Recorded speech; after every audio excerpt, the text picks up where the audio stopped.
بسم الله الرحمن الرحيم. ഹബീബായ സയ്യിദുനാ മുഹമ്മദുർ റസൂലുള്ളാഹ് സല്ലല്ലാഹു അലൈഹി വസല്ലം തങ്ങൾ നമ്മുടെ ജീവന്റെ എല്ലാമാണ്. വാപ്പ നമ്മളെ മറന്നാലും, ഉമ്മ നമ്മളെ മറന്നാലും, മക്കള് നമ്മളെ മറന്നാലും നമ്മളെ മറക്കാത്ത ഒരു നേതാവുണ്ട്. ഞാൻ ഇവിടെ നിൽക്കുമ്പോൾ എന്നെ നോക്കിക്കൊണ്ടിരിക്കുന്ന ഒരു നേതാവുണ്ട്. കാരണം ഹബീബായ തങ്ങൾ ലോകത്തിന് മുഴുവനും സാക്ഷിയാണ്.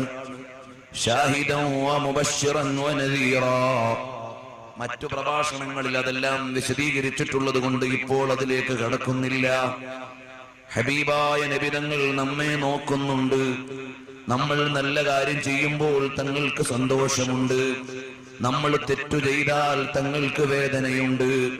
അങ്ങനെയുള്ള ഹബീബായ നബി സല്ലല്ലാഹു അലൈഹി വസല്ലം തങ്ങളെ ജീവനേക്കാൾ സ്നേഹിച്ചിട്ട് ആ തങ്ങളെ ഒരു തവണയെങ്കിലും കാണണ്ടേ സഹോദരന്മാരെ? അറിയുമോ സഹോദരന്മാരെ, എല്ലാ മഹാന്മാരും നബി സല്ലല്ലാഹു അലൈഹി വസല്ലം തങ്ങളെ കണ്ടവരാണ്. എല്ലാ മഹാന്മാരായ ഇമാമീങ്ങളും ഹബീബായ തങ്ങളെ കണ്ടവരാണ്. ഒന്നാലോചിച്ചു നോക്കൂ. പകല് മുഴുവനും മുത്തുനബി തങ്ങളുടെ ദീനിന് സേവനം, രാത്രി ഒന്ന് കിടന്നുറങ്ങുമ്പോൾ ആ ഹബീബായ നബി തങ്ങളുടെ ചിരിക്കുന്ന മുഖമൊന്ന് കാണാൻ കഴിഞ്ഞാൽ അതുപോലെ വലിയ ഭാഗ്യമുണ്ടോ? എന്റെ നല്ല ചെറുപ്പക്കാരാ, സിനിമ കണ്ട് കണ്ണുകേട് വരുത്തിയിട്ട് മുത്തുനബി തങ്ങളെ കാണാനുള്ള അവസരം നഷ്ടപ്പെടുത്തല്ലേ മോനെ. സീരിയൽ കണ്ട് കൽബ് കേട് വരുത്തിയിട്ട് റസൂലുള്ളാഹിനെ കാണാനുള്ള അവസരം കളയല്ലേ മോനെ. എന്റെ ചെറുപ്പക്കാരികളായ സഹോദരിമാരെ, സോഷ്യൽ മീഡിയയിലൂടെയാണെങ്കിലും ടെലിവിഷനിലൂടെയാണെങ്കിലും സിനിമ കണ്ടും സീരിയൽ കണ്ടും കൽബും കണ്ണും കേടുവരുത്തിയിട്ട് റസൂലുള്ളാഹിനെ കാണാനുള്ള അവസരം നഷ്ടപ്പെടുത്തല്ലേ. നമ്മളുടെ വ്യക്തി ജീവിതം മോശമായാൽ ഹബീബായ തങ്ങൾ നമ്മളെ കാണൂല.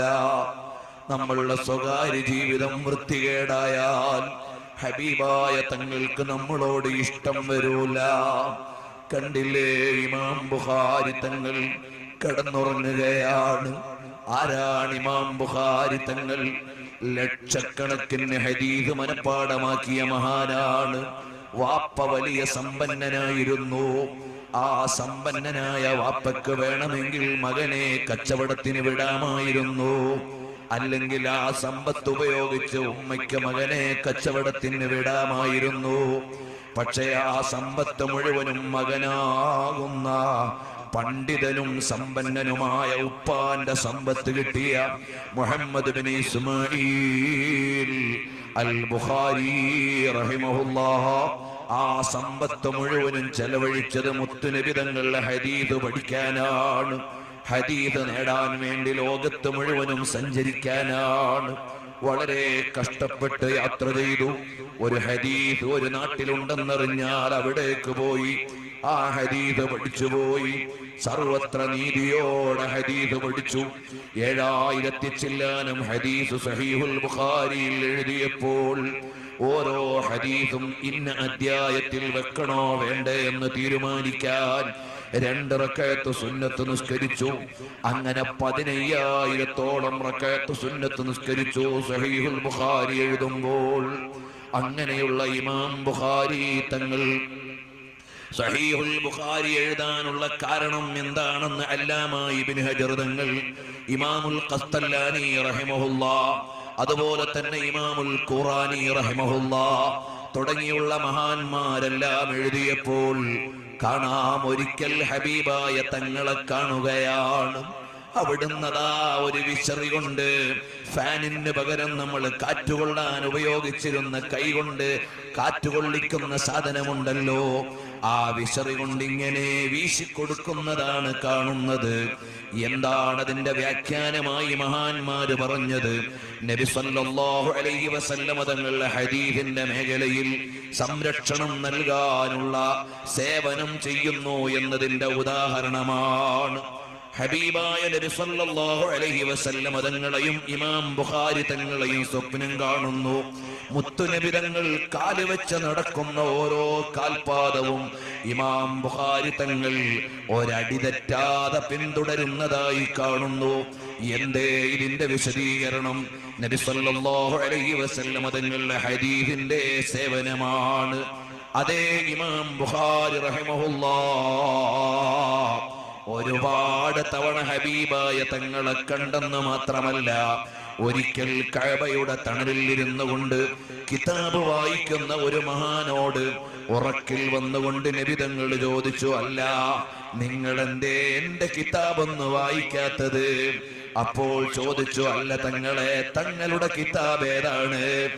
എന്റെ കിതാബാണല്ലോ അൽ ജാമിഉ സഹീഹ്, ഇമാം ബുഖാരി തങ്ങൾ ക്രോഡീകരിച്ച ജാമിഉ സഹീഹ് എന്റെ കിതാബാണ്. അതെന്തേ നിങ്ങളൊന്ന് വായിക്കാത്തത് എന്ന് ഹബീബായ നബി സല്ലല്ലാഹു അലൈഹി വസല്ലം തങ്ങൾ ചോദിക്കുകയാണ്.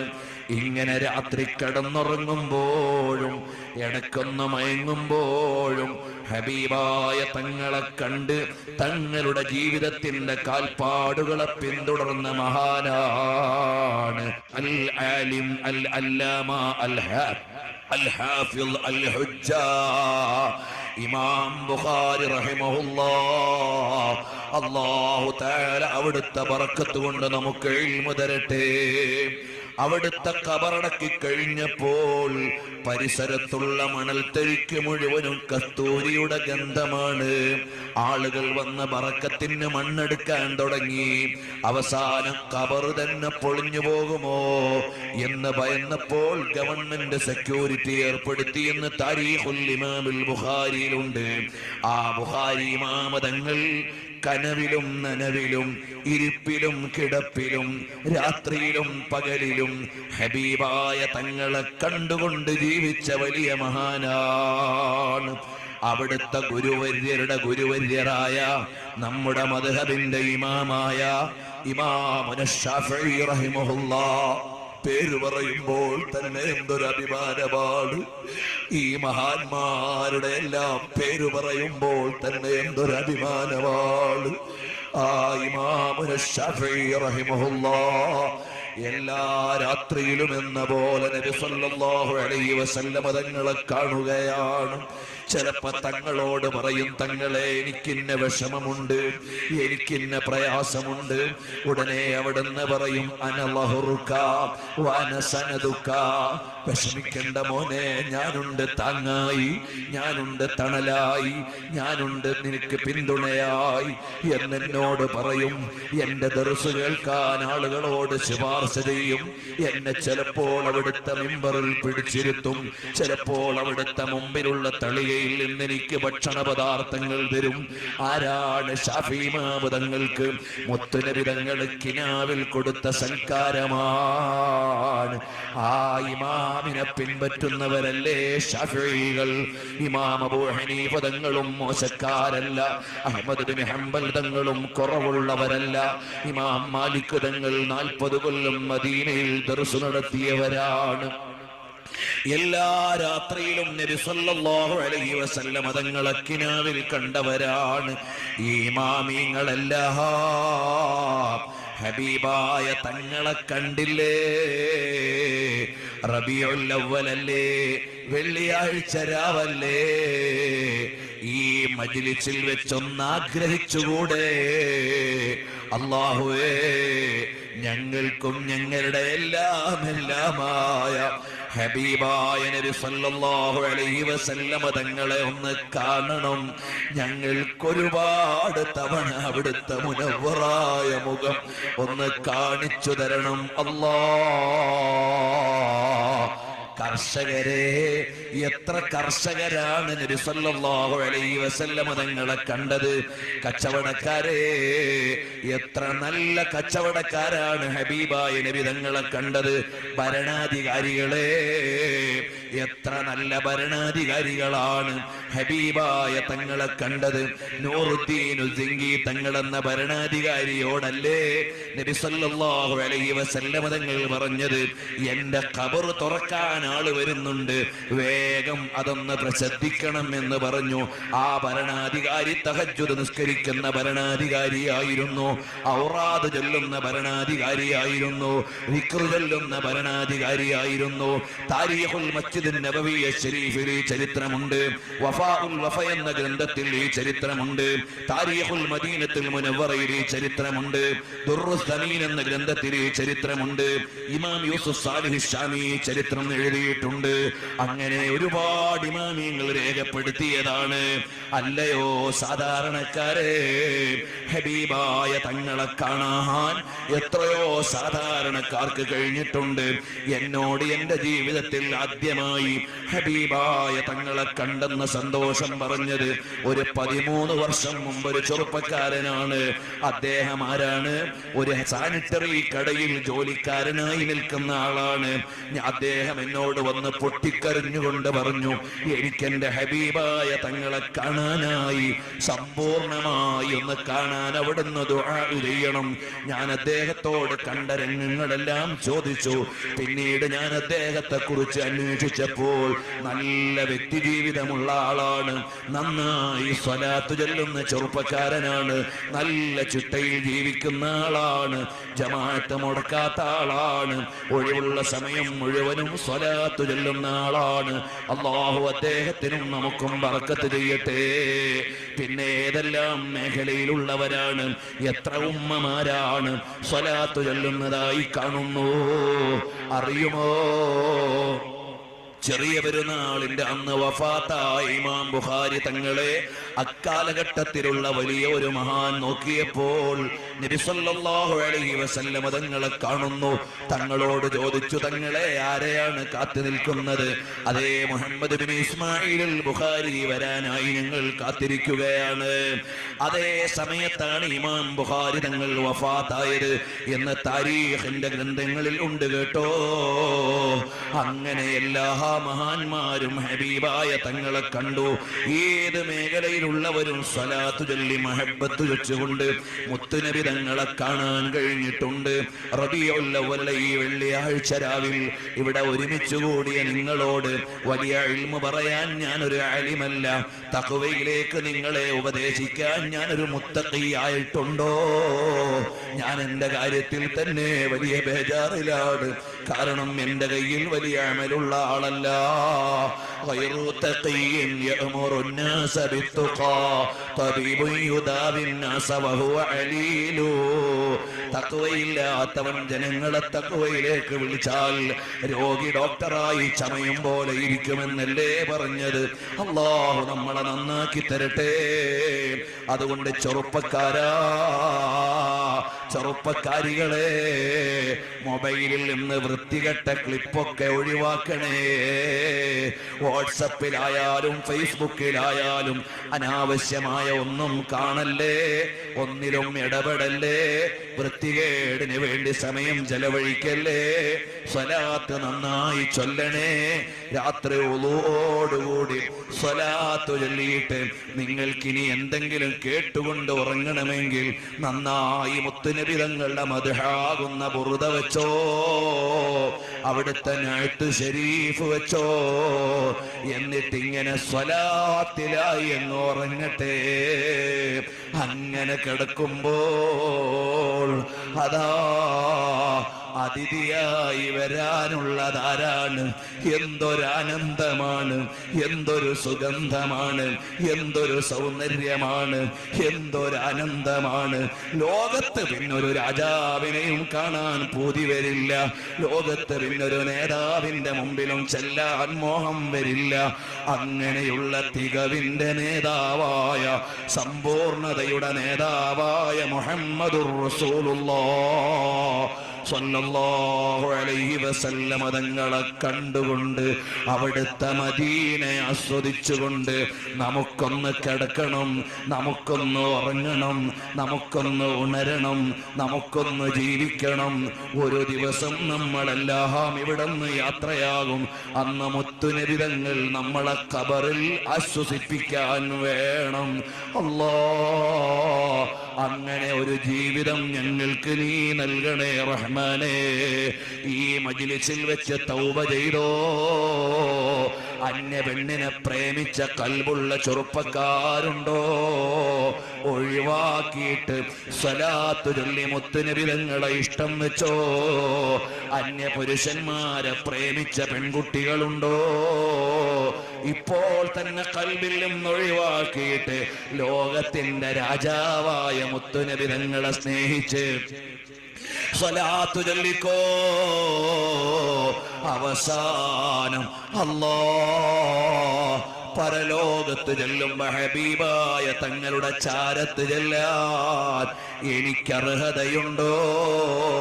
നമുക്കർഹതയുണ്ടോ? ഒരു വകുപ്പും കാണുന്നില്ല. കാരണം എത്ര സ്വഹാബത്താണ്, എത്ര ഇമാമീങ്ങളാണ്, എത്ര മഹാന്മാരാണ്. ഞാനൊന്ന് ആലോചിച്ചു നോക്കി. ഹബീബായ തങ്ങളുടെ ചാരത്ത് ചെന്ന് നിൽക്കാൻ എനിക്കെന്തെങ്കിലും ഒരു വഴിയുണ്ടോ? ഒന്നും കാണുന്നില്ല. സിദ്ദീഖുൽ അക്ബർ തങ്ങൾ മാറിത്തരൂലല്ലോ. തങ്ങൾക്ക് വെള്ളം കൊണ്ട് കൊടുക്കാനൊന്ന് നോക്കിയാലോ? ഇബ്നു മസ്ഊദ് തങ്ങൾ മാറിത്തരൂലല്ലോ. തങ്ങളുടെ മിസ്വാക്കൊന്നെടുത്തുകൊണ്ട് പോകാൻ നോക്കിയാലോ? ഇബ്നു മസ്ഊദ് തങ്ങൾ മാറിത്തരൂലല്ലോ. തങ്ങളുടെ വിരിപ്പൊന്നെടുത്ത് കൊടുക്കാൻ നോക്കിയാലോ? ബിലാൽ ബിൻ റബാഹ് തങ്ങൾ മാറിത്തരൂലല്ലോ. തങ്ങൾക്കൊന്ന് വെള്ളം കൊണ്ട് കൊടുക്കാനോ? റബീഅത്ത് ബിൻ കഅബ് അസ്ലമി തങ്ങൾ മാറിത്തരൂലല്ലോ. അങ്ങനെ ഓരോന്നും നോക്കുമ്പോൾ അവിടെ അടുക്കാൻ എൻ്റെ കയ്യിലൊന്നും കാണുന്നില്ല. മഹാന്മാര് ചെയ്തതുപോലെ എന്തെങ്കിലും നമ്മൾ ചെയ്തിട്ടുണ്ടോ? ഇമാമിങ്ങൾ കിതാബ് എഴുതിയിട്ടുണ്ട്, നമ്മുടെ കയ്യിൽ അത് പറയാനില്ല. ഉറക്കൊഴിഞ്ഞ് ഇൽമ പഠിച്ച് അധ്വാനിച്ചിട്ടുണ്ട്. നമ്മൾ ഇമാമിങ്ങളെ പോലെ ഇൽമിനെ മെനക്കെട്ടിട്ടില്ല. സ്വഹാബത്ത് ഷഹീദായിട്ടുണ്ട്, നമുക്കത് പറയാനില്ല. ദീനിന് വേണ്ടി ഒരു മുട്ടുസൂചി കൊണ്ട വേദന പോലും നമ്മൾ സഹിച്ചിട്ടില്ല. അതേ സമയത്ത് സ്വഹാബത്ത് എത്രയാണ് കഷ്ടപ്പെട്ടത്, നമ്മുടെ കയ്യിലൊന്നും പറയാനില്ല. ഇനി രക്ഷപ്പെടാൻ ഒരു വഴി എന്താണ്? അവസാനം കാണുന്ന ഒരു മാർഗം, അല്ലാഹ് ഞങ്ങളുടെ ഹബീബായ തങ്ങള് ലിവാഉൽ ഹംദും വഹിച്ചുകൊണ്ട് സ്വർഗത്തിലേക്ക് നടന്നു പോകുന്ന വഴിയിൽ ഞങ്ങളെ ഒന്ന് കിടത്തി തന്നാൽ അവിടുത്തെ മനോഹരമായ കാലുകൊണ്ട് ആ വഴിയിൽ കിടക്കുന്ന ഉമ്മത്തിൽപ്പെട്ട ഒരാളെ അവിടുന്ന് മുത്തുനബി തങ്ങൾ പുറങ്കാലുകൊണ്ട് തട്ടൂല. അവിടുന്ന് റഹ്മത്തിന്റെ കേദാരമാണ്, അവിടുന്ന് ഔദാര്യത്തിന്റെ ആരാമമാണ്. അപ്പോൾ അവിടുന്ന് ഒന്ന് മുന്നോട്ട് തട്ടി. മുത്തുനബി തങ്ങൾ മുന്നോട്ട് തട്ടിയത് കൂടെ വരുന്ന സിദ്ദീഖ് തങ്ങൾ പിന്നോട്ട് തട്ടൂല. ഉമറുൽ ഫാറൂഖ് തങ്ങൾ പിന്നോട്ട് തട്ടൂല. അങ്ങനെ ഹബീബായ തങ്ങൾ തട്ടി, സിദ്ദീഖുൽ അക്ബർ തങ്ങളും തട്ടി.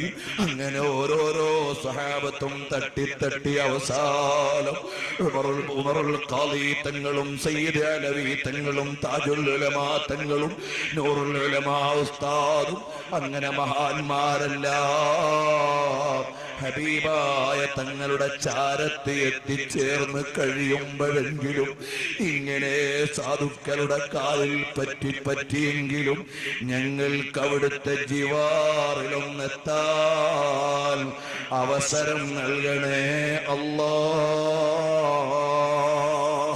സമീപകാലത്ത് ഇസ്ലാമിലേക്ക് വന്ന ഒരു സഹോദരി എഴുതുകയാണ്, അല്ലാഹ് ഞാൻ മുത്തുനബി തങ്ങളുടെ കാലത്ത് അവിടുത്തെ തലപ്പാവിൽ അണിഞ്ഞ ഒരു തുണിക്കഷ്ണമായിരുന്നെങ്കിൽ എനിക്ക് അവിടുത്തെ കിരീടമാകാമായിരുന്നല്ലോ. അവിടുന്ന് വായിൽ ഇട്ടുകൊണ്ട് മിസ്വാക്ക് ചെയ്ത മിസ്വാക്കിന്റെ ഒരു കൊള്ളിക്കഷ്ണമായിരുന്നെങ്കിൽ എനിക്ക് അവിടുത്തെ തിരുവായിൽ കിടന്ന് തിരിയാമായിരുന്നല്ലോ. അവിടുന്ന് ചെരുപ്പുണ്ടാക്കിയ ഉപകരണമായിട്ടാണ് എന്നെ പടച്ചതെങ്കിൽ അവിടുത്തെ കദമേ മുബാറക്കിൽ എനിക്കൊന്ന് അമർന്ന് കിടന്നു സുഖിക്കാമായിരുന്നല്ലോ. അടുത്ത കാലത്ത് ഇസ്ലാമിലേക്ക് വന്നൊരു സഹോദരി എഴുതിയ കവിതയുടെ ഭാഷയാണ് ഞാൻ പറഞ്ഞത്. ആ ഒരു മഹബത്തെങ്കിലും നമുക്കുണ്ടോ? അല്ലാഹ് ഞങ്ങൾ ഈ പാതിരാത്രിയിൽ വെള്ളിയാഴ്ച രാവിൽ ഹബീബിന്റെ മദ്ഹ് പറയാൻ ഒരുമിച്ച് കൂടിയ ഈ മജ്ലിസ് നാളെ ഞങ്ങൾക്ക് ലിവാഉൽ ഹംദിന്റെ തണലിൽ ഒരുമിച്ച് കൂടാൻ കാരണമാക്കണം അല്ലാഹ്. ഞങ്ങളുടെ ആരുടെയെങ്കിലും ഒക്കെ സ്വകാര്യ ജീവിതത്തിൽ വല്ല തെറ്റുകുറ്റങ്ങളും നടക്കുന്നുണ്ടെങ്കിൽ ഇവിടെ വെച്ചു തന്നെ ഞങ്ങളെ ശുദ്ധീകരിച്ച് ഇനി തെറ്റില്ലാത്തൊരു നല്ല ജീവിതം നൽകി ഹബീബിന്റെ പൊരുത്തത്തിലാക്കി ഞങ്ങളെ വളർത്തണം അല്ലാഹ്. ഉമ്മമാരെ സ്വലാത്ത് ചൊല്ലിക്കോ, പെങ്ങന്മാരെ മുത്തുനബി തങ്ങളെ ഇഷ്ടം വെച്ചോ, ചെറുപ്പക്കാരെ ഹബീബായ തങ്ങളെ സ്നേഹിച്ചോ. അവിടുത്തെ ഷാനും അവിടുത്തെ ഷൗക്കത്തും ലോകത്തെ മുഴുവനും വിളിച്ചു പറഞ്ഞോ. ഈ ജീവിതം മുഴുവനും അവസാനം മദീനത്ത് ചെന്ന് അവിടുത്തെ കിടക്കുന്ന തിരു ഖബർ ശരീഫിന്റെ ചാരത്തുള്ള ജന്നത്തുൽ ബഖീൽ അല്ലാഹുവേ ഞങ്ങൾക്ക് കിടക്കാൻ ഒരവസരം നൽകണം അല്ലാഹ്. ഈ ഭാഗത്തൊക്കെ ദീനീ ദഅവത്തിന്റെ രംഗത്ത് വലിയ സഹായമായിരുന്ന മുഹമ്മദ് കുഞ്ഞി ഹാജി അവറുകൾ അൽഹംദുലില്ലാഹ് അദ്ദേഹത്തിന്റെ മരണത്തിന്റെ പേരിലല്ല ഞാൻ അൽഹംദുലില്ലാഹ് പറഞ്ഞത്. റബീഉൽ അവ്വൽ 12 മദീനത്തെത്താൻ ഭാഗ്യം കിട്ടിയില്ലേ? പരിശുദ്ധമായ കഅബത്തിന്റെ ചാരത്ത് വെച്ച് ലോകത്തോട് വിട പറഞ്ഞില്ലേ? ജന്നത്തുൽ ബഖീൽ കിടക്കുന്നില്ലേ? മരണം ഏതായാലും എല്ലാവർക്കും ഉള്ളതല്ലേ? അത് നല്ല സ്ഥലത്താകുന്നത്, നല്ല സമയത്താകുന്നത്, അതും നിരന്തരമായി നോമ്പെടുത്തതിനു ശേഷമാകുന്നത്. എന്തെല്ലാം വലിയ നന്മകളാണ് അവർക്ക് കിട്ടിയത്. അത് മഹാന്മാരായ സയ്യിദന്മാരെ മുറുകെ പിടിച്ച് ആലിമീങ്ങളുടെ തണലിൽ നടന്നതുകൊണ്ട് അദ്ദേഹത്തിന് കിട്ടിയതാണ്. അല്ലാഹു അദ്ദേഹത്തിന്റെ പരലോക പദവികൾ ഉയർത്തി കൊടുക്കട്ടെ. നമ്മുടെ എല്ലാം ആഖിബത്ത് അല്ലാഹു നന്നാക്കി തരട്ടെ. അവസാനം ഹബീബിന്റെ ചിരിക്കുന്ന മുഖം കണ്ട് അല്ലാഹുവിന്റെ ലിഖാഇന് പറ്റുന്നൊരു മരണം ഞങ്ങൾക്ക് നൽകണം അല്ലാഹ്. ഈ മജ്ലിസിലുള്ള എല്ലാരോടും എനിക്ക് അവിടുന്ന് വളരെ വിനയത്തോടെ പറയാനുള്ളത്, നല്ല മനസ്സാന്നിധ്യത്തോടെ സ്വലാത്ത് ചൊല്ലണം. എന്നിട്ട് മുത്തുനബി തങ്ങൾക്കൊന്ന് സലാം പറയണം. ഈ മജ്ലിസിൽ വെച്ചൊന്ന് ദുആ ചെയ്യണം. ഖാലിഖായ റബ്ബ് ഔദാര്യവാനാണ്. അവൻ നമ്മളെ വിട്ടൊഴിഞ്ഞ് കളയില്ല. അവൻ വലിയ കാരുണ്യമുള്ളവനാണ്. നമ്മൾ വസീലയാക്കുന്നത് മുത്തുനബി തങ്ങൾ എന്ന കേദാരത്തെയാണ്. ഉമ്മ പെങ്ങന്മാരെ, ഈ രാത്രി നമുക്ക് നാളെ പരലോകത്ത് സന്തോഷിക്കാൻ പറ്റുന്ന രാത്രിയാകണം. തഖ്വ വർദ്ധിക്കുന്ന രാത്രിയാകണം. ഈമാനേറുന്ന രാത്രിയാകണം. ഹറാമായ ഒരു കാഴ്ചയിലും പെടല്ലേ. അന്യപുരുഷന്മാരോട് ഇടകലർന്ന് ഈമാൻ കളയല്ലേ. തഖ്വയോടെ ജീവിക്കണേ. 5 നേരത്തെ നിസ്കാരത്തിൽ കൃത്യത വേണേ. നിസ്കാരം ഖളാക്കല്ലേ. അല്ലാഹനെ പേടിച്ച് ജീവിക്കണമെന്ന് എന്നോടും നിങ്ങളോടും പറഞ്ഞു. ഞാൻ ഇക്കൂട്ടത്തിൽ ഒരു വാദ് പറയാനും അർഹനല്ല. ഞാൻ വളരെ സാധുവാണ്, പാപിയാണ്. നിങ്ങളെല്ലാം എനിക്ക് വേണ്ടിയും ദുആ ചെയ്യണം. അല്ലാഹു നമ്മളെ മുഴുവനും മുത്തഖീങ്ങളിൽ പെടുത്തി തരട്ടെ. അല്ലാഹുമ്മ സ്വല്ലി അലാ മുഹമ്മദിൻ യാ റബ്ബി സ്വല്ലി അലൈഹി വസല്ലിം. اللهم صل على محمد يا ربي صل عليه وسلم. اللهم صل على محمد يا ربي صل عليه وسلم. ഒരു 3 പ്രാവശ്യം നമുക്ക് മദീനത്തേക്ക് സലാം ചൊല്ലണം. എല്ലാവരും നല്ല മനസാന്നിധ്യത്തോടെ ചൊല്ലണം. ഹബീബായ തങ്ങൾക്ക് സലാം ചൊല്ലുകയാണ്. എത്ര മഹാന്മാരാണ് സലാം ചൊല്ലിയപ്പോൾ മടക്കുന്നത് കേട്ടത്. അതിനൊന്നും നമുക്ക് കഴിയുന്നില്ലെങ്കിലും മുത്തുനബി തങ്ങൾ ഇഷ്ടത്തോടെ അതൊന്ന് സ്വീകരിച്ചു തരണം. ആ നല്ല മനശ്ചിന്തയോടെ സലാം ചൊല്ലിയിട്ട് നമുക്ക് ദുആ ചെയ്യാം. അല്ലാഹു നമ്മുടെ പാപങ്ങളൊക്കെ പുറത്തു തരട്ടെ. അല്ലാഹു നമ്മളെ തഖ്വയുള്ളവരാക്കി തരട്ടെ. അസ്സലാത്തു വസ്സലാമു അലൈക യാ സയ്യിദി യാ റസൂലല്ലാഹ്. അസ്സലാത്തു വസ്സലാമു അലൈക യാ സയ്യിദി യാ റസൂലല്ലാഹ്. الصلاة والسلام عليك يا سيدي يا رسول الله الصلاة والسلام عليك يا سيدي يا رسول الله الصلاة والسلام عليك يا سيدي يا رسول الله خذ بأيدينا قلت حيلتنا وأنت وسيلتنا يا رسول الله. അല്ലാഹു തആല നമുക്കെല്ലാം ഒരുപാട് തവണ മദീനത്തെത്താനും മനാമിൽ കാണാനും അവസാനം അവിടുത്തെ ചിരിക്കുന്ന മുഖം കണ്ട് അല്ലാഹുവിന്റെ ലിഖാഇന് പറ്റുന്ന മരണം അല്ലാഹു നമുക്ക് നൽകുമാറാകട്ടെ.